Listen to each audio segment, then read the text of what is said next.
Itbulaga clone artist Rowell Carino hindi na lang sa tanghalian mapapanood pati na rin sa primetime. Pero bago po ang lahat, kung ikaw nga ay isang legit Dabarkads at gusto mo palaging updated sa ganap ng ating mga paboritong Itbulaga Dabarkads, mangyari lang mag-subscribe sa aking channel dahil sagot ko na ang kwentuhan. Maraming salamat po.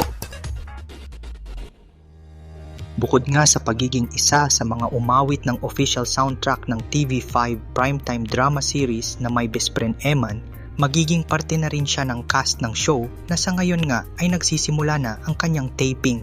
As you have hope and as long as you love God. Hanggang dito na nga lang muna, Dabarkads. Kung may reaction kayo tungkol sa video, i-comment nyo lang po sa baba. Pero bago po kayo umalis, pakipindot po ang subscribe button at pati na rin ang notification bell para updated kayo sa mga videos pa naming paparating. Muli, maraming salamat sa inyong panonood mga Dabarkads.